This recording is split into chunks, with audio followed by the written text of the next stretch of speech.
আসসালামু আলাইকুম। আমার হাতে এটা হলো এমআরপি পাসপোর্ট। এটা আমরা বাংলাদেশ থেকেও করতে পারতাম, সৌদি আরব থেকেও করতে পারতাম।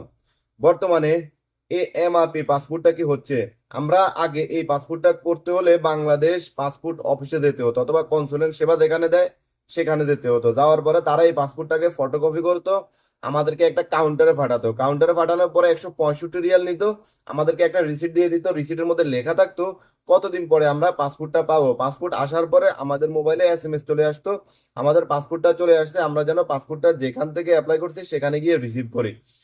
অন্যথায় অন্য কোনো জায়গা থেকে আমরা রিসিভ করতে পারবো না। তো বর্তমানে এই এমআরপি পাসপোর্টটা বন্ধ।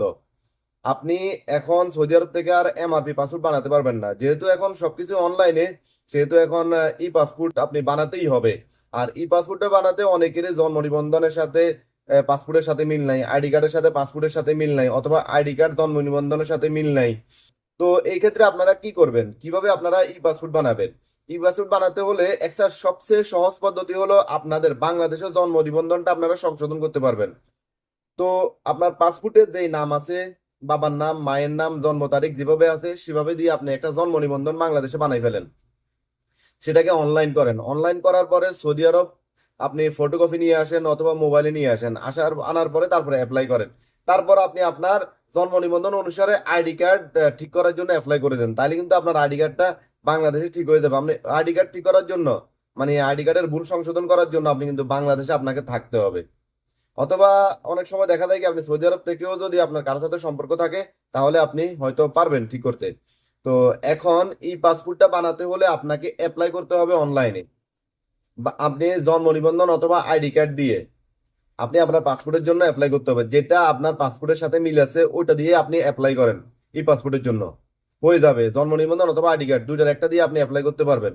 অ্যাপ্লাই করে আপনি যখন বাংলাদেশ এম্বাসি অথবা কনসুলেটদের ডেট নিবেন, মানে অ্যাপ্লাই করার সময় আপনাকে তারিখ নিতে হবে, মানে টাইম নিতে হবে, কয় তারিখে আপনি বাংলাদেশ এম্বাসিতে যাবেন, কয়টা বাজে আপনি যাবেন, ওই ডেটটা টাইমটা আপনাকে নিতে হবে। নেয়ার পরে আপনি সরাসরি চলে যাবেন বাংলাদেশ এম্বাসি অথবা কনসুলেট সেবাতে।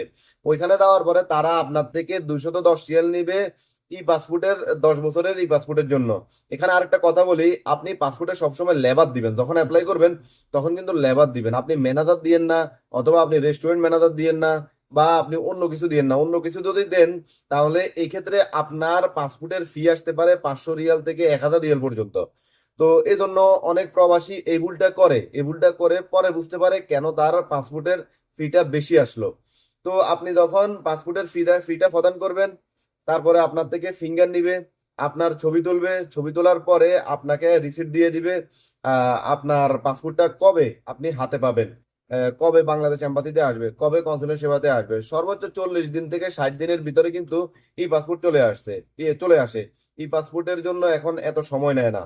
ই পাসপোর্টটা তাড়াতাড়ি হয়ে যায়, তাড়াতাড়ি চলে আসে। যখন আসবে তখন আপনার মোবাইলে একটা এসএমএস আসবে, মানে যেই নাম্বারটা আপনি সেখানে দিছেন ওই নাম্বারে এসএমএসটা চলে আসবে। আসার পরে আপনি যেখানে গিয়ে ফিঙ্গার দিছেন, ছবি তুলছেন, টাকা জমা দিছেন, ওইখান থেকেই কিন্তু আপনার পাসপোর্টটা রিসিভ করতে হবে। আপনি রিয়াদ বাংলাদেশ এম্বাসিতে পাসপোর্টের জন্য অ্যাপ্লাই করছেন, কিন্তু আপনি দাম্মাম দাম্মাম কনসুলেট সেবাতে গিয়ে আপনার পাসপোর্ট খুঁজবেন, এটা সেখানে আপনি পাবেন না। আপনি যেখান থেকে অ্যাপ্লাই করবেন সেখান থেকে আপনি পাসপোর্টটা রিসিভ করতে হবে। অন্যথায় সৌদি আরবের অন্য কোনো এম্বাসি বা অন্য কোনো জায়গা থেকে আপনি পাসপোর্টটা রিসিভ করতে পারবেন না। অনেক প্রবাসী আমাকে কমেন্ট করে, ভাই আমি রিয়াদে চলে আসছি কিন্তু আমি অ্যাপ্লাই করছিলাম পাসপোর্টের জন্য দাম্মাম থেকে, এখন কি আমি পাসপোর্টটা আনতে পারবো? আসলে আপনি যেখান থেকে অ্যাপ্লাই করছেন সেখান থেকে পাসপোর্টটা রিসিভ করতে হবে। ভিডিওটা যদি ভালো লাগে অবশ্যই একটি লাইক করবেন, কমেন্ট করবেন। আল্লাহ হাফেজ, আসসালামু আলাইকুম।